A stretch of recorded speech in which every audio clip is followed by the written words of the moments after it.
Alright, so it's Friday, which means it's time to do the preview in terms of the weekend's action. And in this video, I'll look at the 10 games that's going to be happening on Saturday. And then tomorrow, I'll look at the 2 games that's going to be happening on Sunday, which means that we're going to get 12 games that's going to be happening this match week. And remember, it was supposed to be 14 games, but MLS decided to postpone 2 games to a later date because those 2 games involve teams that play in CCL on Wednesday. That is the Seattle Sounders and NYCFC. And again, it's good courtesy, the fact that the league are really prioritized that they really want an MLS team to finally win CCL, and that they'll do anything in terms of even postponing some of their games in the weekend so that both of these teams can prioritize CCL, even though they're basically playing against each other in that second leg in just a couple of days.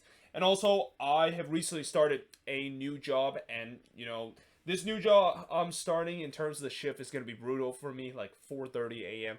to 1 p.m. But the good news is, at least that means no longer I'm going to have this situation where I have to record video after my shift is over, which is in the evening, and basically upload it in a very late time frame if you're in the East Coast. But, like I said, it is still a brutal shift of me. I have to work very early in the morning, but at least I get done in the early afternoon, and I have the rest of the day basically record these video. Though again, the other thing is going to be brutal is the fact that I actually don't get the weekends off at my new job. So yeah, every time when I have to work on Sunday, and especially I want to watch as many MLS games as possible, and even going to Monday, I'm going to have some brutal shift in terms of that, and I'm probably not going to sleep very early because I still want to watch these games. But anyhow, let us actually begin by talking about this game, and we'll definitely talk about this one, which, by the way, tomorrow, because I'm still only on my second day of training, I mean, today is the first day, but tomorrow is my second day of training, and the training is going to be happening between 1 to 7 p.m., I'm going to be missing this game. And it's such a shame that I am going to be missing out TRAFICO, but the good news is I will be DVRing this game, as I've recently just signed up on a cord cutting network once again. I mean, I've been trying not to sign up just to kind of cut costs a little bit, but now I am going to sign up because I really want to not just watch the highlights of this game, but also just the full match, because you know that whenever this game takes place, not only the media hypes are around this game, but could be some crazy things that could happen once again in another edition of El Tráfico. But let us actually first talk about the first game, which is Orlando City versus the Chicago Fire, which will start at 1 p.m. Eastern, 10 a.m. Pacific, but the actual kickoff is 1:08 p.m. local time.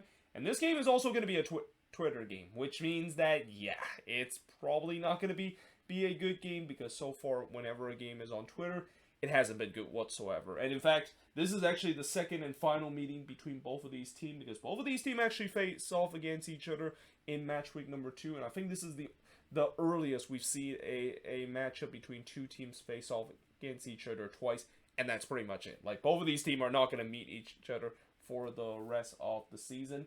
And the last time both of these teams, of course, play against each other, it was a 0-0 draw in a game where it was definitely not very inspiring if you were watching it as a neutral. But in terms of the all-time meeting, it's a 7-6-4 lead that Chicago has on Orlando City in the all-time meeting. But for Orlando, in terms of the start of the season, they got a 2-0 win against Montreal on the opening weekend. Then, as I mentioned, they got a 0-0 draw on the road against the Fire. But then the very next game, yeah, that was not a good moment for Orlando City fans to have to swallow, because they literally lost to a team that were coming into that game on a 14-game losing streak, and they unfortunately got the undubious honor of losing to FC Cincinnati, and losing to them at home, nevertheless. In fact, this season, Orlando has really struggled at home. Like, if you don't look at the first game when they got a 2-0 win against Montreal, they lost to at that point, the worst team in the league. And as I mentioned a little bit later, they also lost to LAFC last week. But prior to that, they did get a 1-0 win against the LA Galaxy and kind of make some history, because that was their first ever win on the road against a team that is in the Pacific Standard Time Zone since their inaugural year coming into the league. But before that, they got a 1-1 draw against the Portland Timbers, and then, as I mentioned last week. They lost 4-2 at home to LAFC. Now for the Fire, they are still one of the 3 remaining team that is unbeaten. But out of these 3 unbeaten team, you can say that, the Fire, they definitely have kind of earned their unbeaten record because they have been such a good defensive team. As in the first ever game, they got a 0-0 draw against Inter Miami. They then got a 2-0 win against East United. Got a 0-0 draw, as I mentioned, against Orlando City. A 3-1 win at home against Sporting KC, and then another 0-0 draw against FC Dallas. So yeah, for a team that I've always said that they have been a very inconsistent team, this is kind of a bit of a surprise that at least they have been consistent at one part. But that's all because of the fact that I feel like the Fire this season, you can definitely see that this team is not like the previous team, and you got to give a lot of credit to what Israel Henriksen has done to this team. And although I still think that when you look at this Fire team, I still think that they can definitely hit their potential of, if you're built on a team that is very solid and don't concede goals, you're going to get some points both at home and on the road. And let's see if they can do so in this game against an Orlando City team that, like I said, they have really struggled this season at home, and we'll see if they can put that aside against a very good, and if not the best defensive team in the league so far. But now moving on, in terms of the next match, is the desperation derby between Inter Miami versus New England. So, because of the fact that this is a desperation derby, it seems like MLS and the league said that this is enough for them to put it on national television. I mean, normally when you have a desperation derby between 2 teams that desperately need to get a win, you will not see that on national television, which is also kind of weird, the fact that, this is the matchup that's going to be on national television between 2 teams that really struggled the beginning of the year. But nevertheless, it is going to be on ESPN. And for Inter Miami, they are one of the only 2 teams that are still winless this season, the other being the San Jose Earthquakes. But they do have the worst record in the league at 0-1-4, while they're playing against the defending Supporters Shield champ that has got off to a really rough start this season, 1-1-3. Their record. In fact, New England has they suffer more than half of the losses that they have in these first 5 games in the season, compared to last year when they suffered only 5 losses in the entire season. But this game will start at 3 p.m. Eastern, 12 p.m. Pacific, but the actual kickoff is 3:08 p.m. local time. All-time meeting, both of these teams only met twice previously, with both of these teams getting a win apiece. And you might have forgot that Inter Miami did get a win against New England last season, and they got a win literally on the final day of the season, and kind of, I wouldn't say ruin New England Supporters Shield kind of live trophy, because by then the refs have already won the Supporters Shield, and that game was kind of meaningless. And that you kind of forgotten that the fact that Inter Miami did win against New England and was only one of 5 teams that actually were able to beat the refs last season. Now, in terms of Inter Miami's start to the season, oh boy, it has been brutal. I mean, besides the 0-0 draw against the Chicago Fire, they lost 5-1 on the road against Austin, lost 2-0 at home against LAFC, lost 3-1 on the road against FC Cincinnati, and then the last game was really the rock bottom moment against a team that have not won a game on the road in 26 previous games. They basically, unfortunately, did the dubious honor of handing the Houston Dynamo their first win on the road in 27 games by losing to them 3-1 in that one. Well, for the Revs, they got a 2-2 draw against the Portland Timbers before getting a 1-0 win against FC Dallas. But that's all the happiness that the Revs has had so far this season, because in the previous 3 games, they lost that brutal game against RSL 3-2 in the snow, where they absolutely imploded in the last 15 minutes. They lost 3-1 against Charlotte FC, which, that game will be forgiven with the way that they were still kind of shell-shocked after that 2-legged affair they had against Pumas. And then last week, they had a brutal 1-0 loss against the Red Bulls in a game where a lot of Revs fans think that, well, now that they're out of CCL, things are going to be better, right? Well, that doesn't seem like it is the case. And especially, well, the key thing about the Revs coming into this game is that they're not going to have Adam Buxa in this game because of that red card in the game against the New York Red Bulls. So, yeah, that's a key player that is going to be missing in the attack. And again, we'll see who exactly will need to get, who will get a win in this one, because I'm pretty sure a draw will not help either of these teams. Like, both of these teams are desperate in terms of getting to their bad start away, and let's see who can potentially do it in this one. But now moving on, we got the New York Red Bulls taking on Montreal. So from talking about struggling team to talk about a team that kind of is off to the most surprising good start in the Eastern Conference, that is the New York Red Bulls against a team that I thought was going to be a dark horse heading in the Eastern Conference. It doesn't seem like that is the case for Montreal, though I will say that Montreal did finally get their first win last week, and they are now able to have a record of 1-1-3, as this game will start at 4 p.m. Eastern, 1 p.m. Pacific, but the actual kickoff is 4:08 p.m. local time. All-time meeting between both of these teams, the Red Bulls slightly leads that series 12-3 and 11 over Montreal. And for the Red Bulls, they got off to a great start on opening weekend by winning 3-1 on the road against the Quakes. Then they took it up a notch by going to Toronto and won 4-1 in that one. They did suffer a 1-0 loss against Minnesota, and I probably should have also put /Dane Sinclair, because that was the game where, the Red Bulls, they play well in that game, but unfortunately they just met Dane Sinclair, and that he was not going to allow the Red Bulls to score any goal in that one.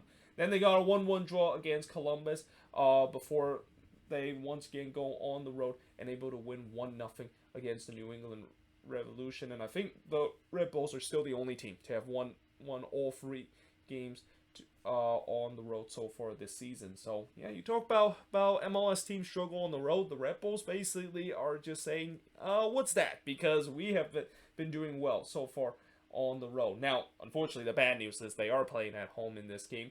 But the good news is they are playing against a Montreal team that, like I said, they have got off to a rough start to start the season, losing 2-0 on the road against Orlando, losing 2-1 at home against the Union, losing 4-1 on the road against NYCFC, had a free draw in a game against Atlanta in a one that they should have won if they didn't blow a multiple goal lead, and also had a man advantage. And then in the last game, they finally getting their first win of the season by winning 4-3 against FC Cincinnati. And yeah, this is a game that I think the Red Bulls does have a chance to get all 3 points, but with Montreal, they can finally getting themselves off that schneid and finally getting their first win. Let's see if they can make it back to back in this one against the Red Bulls.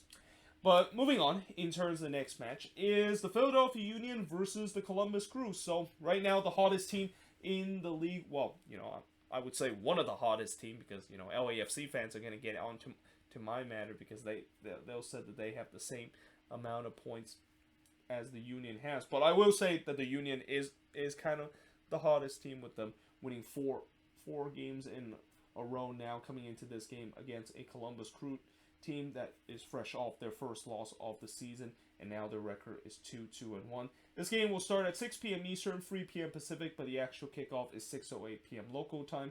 Columbus, of course, have a 15-4-11 advantage over the Union in the all-time series. But for the Union, in terms of their first 5 games, they got a 1-1 draw against Minnesota. But besides that, they have been on an absolute tear in terms of getting wins lately. I mean, they haven't been on an absolute tear in terms of dominating every team, because when you look at some of these results, it hasn't been like them just getting dominating the opposition game in and game out. But that's kind of what the Union way is, and they, at least in the past 4 games, have been getting wins because they've been playing the Union way and playing the Jim Curtin way.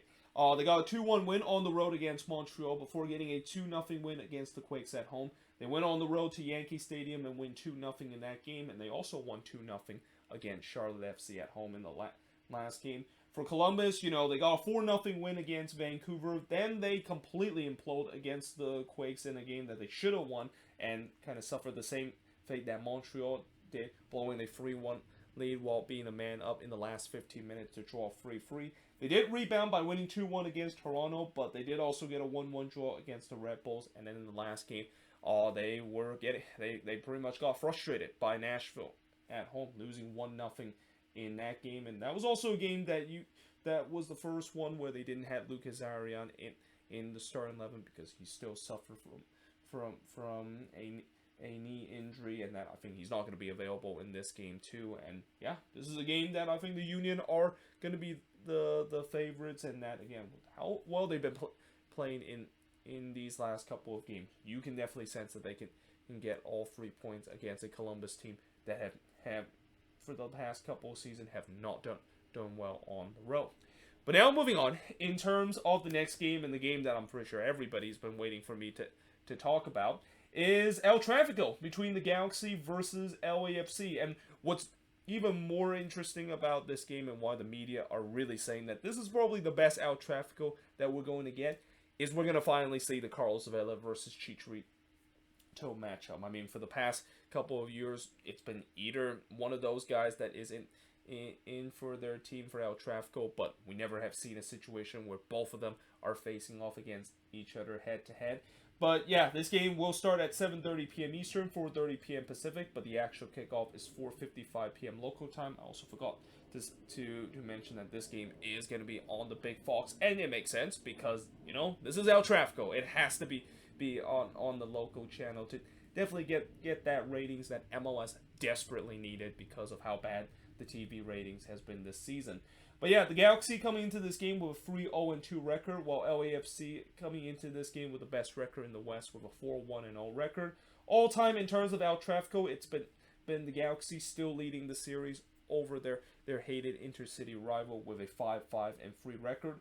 But when you look at the last 5 El Tráfico, so when we talk about El Tráfico, I know everybody talk about how this game will always be absolutely bonkers and that defense tends to be taking a back seat as the offense really shine, and that we end up having a crazy score like 4-3 or 5-3 or even 6-2 as we've seen.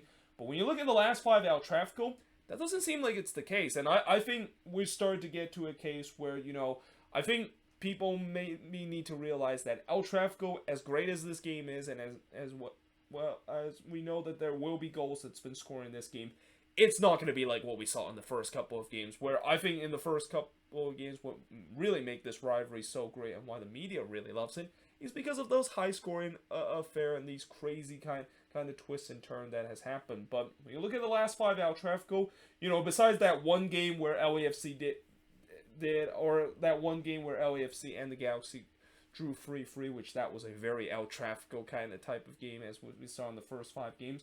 Scoreline has been relatively low scoring. I mean, the last game, it was only a 1-1 draw. Before that, it was a 2-1 win the Galaxy had against LAFC, before LAFC winning 2-0 against the Galaxy, and the Galaxy, of course, winning 3-0 against LAFC. And, you know, will we see maybe a high-scoring game in this one?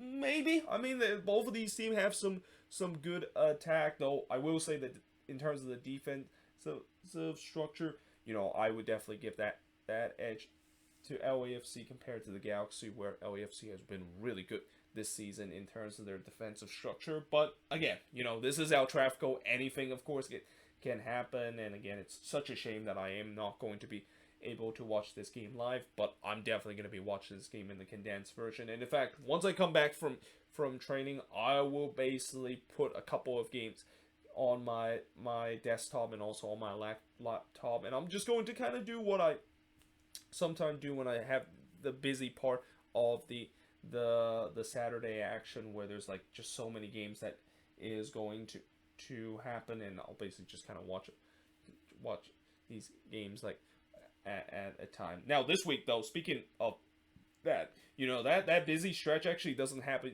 from 7:30 to 4:30, but instead actually extend an hour, where around like 8:30 to 5:30, that's when there's going to be a lot of MLS game that is going to be happening at the same time. But like I said, I don't have to worry about that this week because I'm going to be at work when that time is happening, or at least for the majority part when there is going to be a situation where there could be like 6 games that's going to be happening at the same time.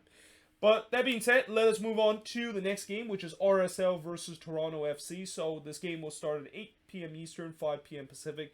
The actual kickoff is 6:08 p.m. local time. RSL have a 3-2-1 record, while Toronto has a 2-1-2 record. All-time meeting between both of these teams, RSL have a slight advantage, 9-3-6 record over TFC. And in terms of RSL start of the season, I mean, again, they've been one of the more surprising team this season, especially from the West. They got a 0-0 draw against Houston before getting a 1-0 win at home against Seattle. And then in the game against New England, they got a crazy come from behind and almost a very, very kind of playoff Cinderella run that RSL had last season in that game against the Revs, where they were able to erase a 2-0 deficit and score 3 unanswered goal in the last 10 minutes to win 3-2 in that one.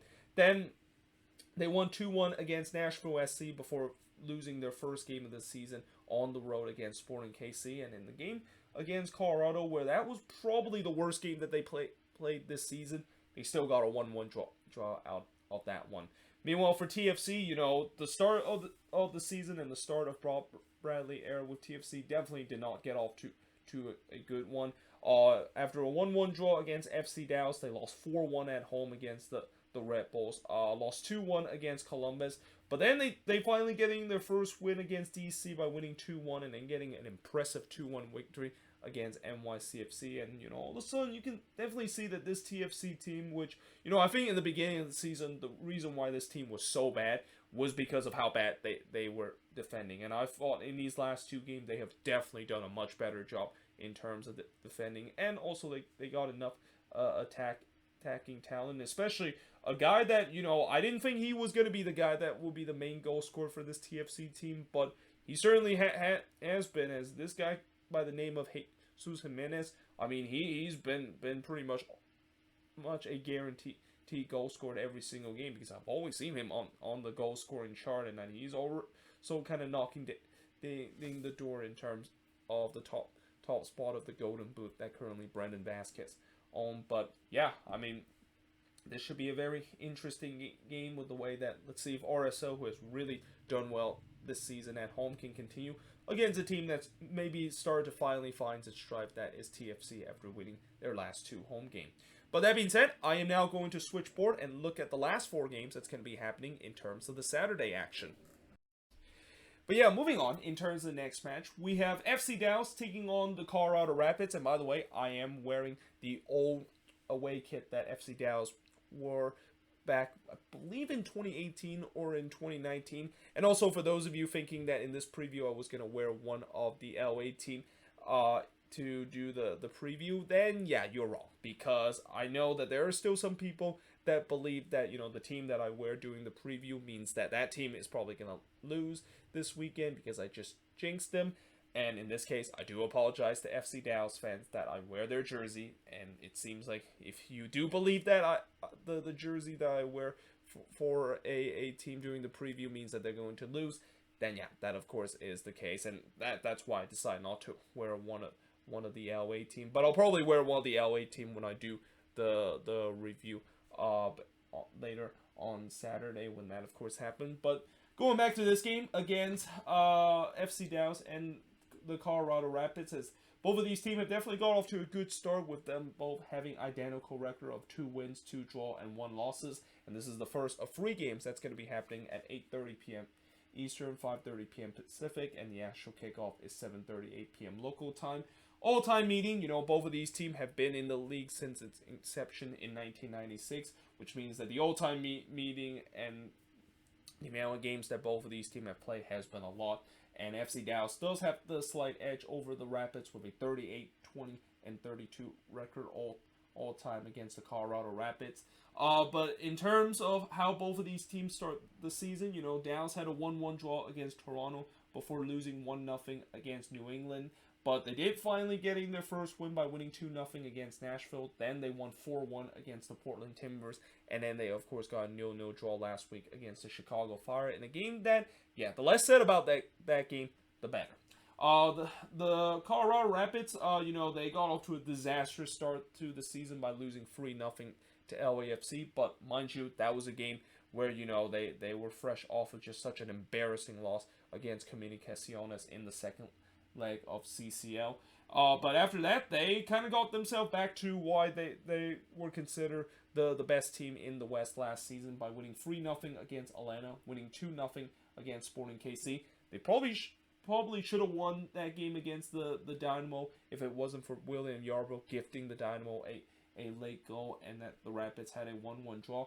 And they probably should have won the game against RSL too, where they outplay RSL throughout the game, and yet they were not being clinical in terms of their finishing and had to settle for a 1-1 draw. And again, theoretically, the Rapids could have been 4-0-1 right now instead of 2-1. But like I said, both of these teams have got off to a relatively good start. And that I also say that, you know, if you not include El Trafico, which I know that game is what everyone is looking forward to.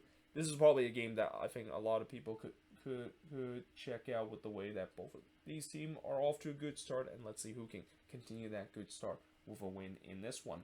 But now moving on, in terms of the next match, we got the Houston Dynamo versus the San Jose Earthquakes, and I want to congratulate the Houston Dynamo of winning the sweepstake this week in terms of getting an automatic win for this week. And I know I shouldn't have mentioned that sweepstake because I did mention that a couple of weeks ago when Orlando City take on FC Cincinnati, where Orlando won that sweepstake, and yeah, they not only they didn't take advantage of the sweepstake, but they actually suffer a loss in that one, and that maybe I'll have to apologize to Houston Dynamo fans if the Quakes do end up pulling a stunning upset in this one. But the reason why I say this is an automatic win for the Dynamo is that, you know, whenever they play against the Quakes, it really doesn't matter when the Quakes are good or bad, or in the case of the Dynamo, if they're rebuilding or they're actually competitive, they always get the 3 points against the Quakes. And it just feels like this is going to be the same case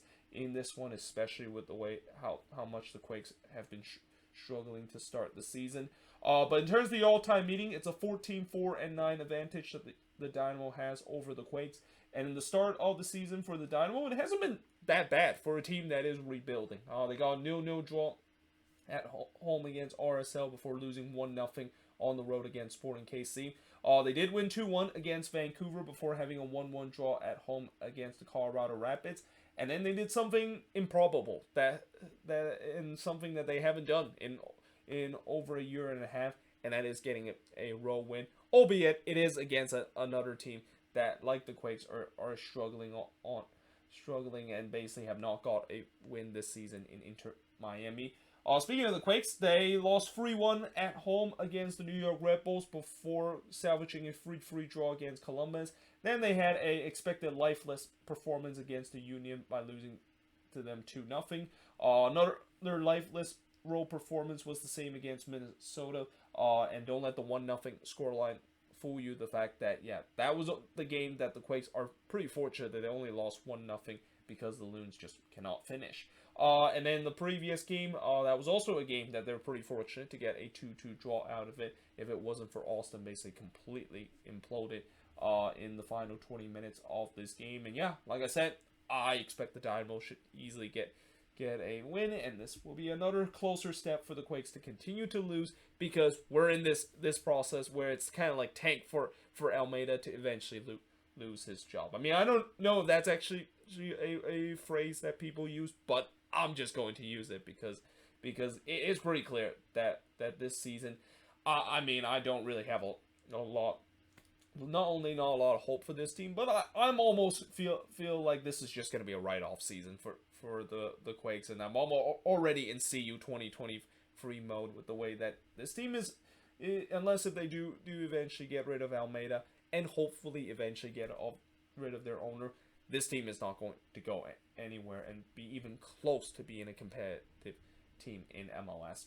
But now moving on, in terms of the next match, we got Sporting KC versus Nashville SC, and this is possibly the worst matchup that Sporting KC will have to face, because for teams that have already struggling this season in terms of scoring, and that they've only scored 3 goals so far this season, they're about to play against a Nashville team that, after a huge victory last week against Columbus to improve their record to 2-1-2, while Sporting KC have a 2-0-4 record, you know that they definitely fancy that they can get another resort and probably another draw out of this game against Sporting KC. Now, this game, as I mentioned, will also start at 8:30 p.m. Eastern, 5:30 p.m. Pacific, but the actual kickoff is 7:38 p.m. local time.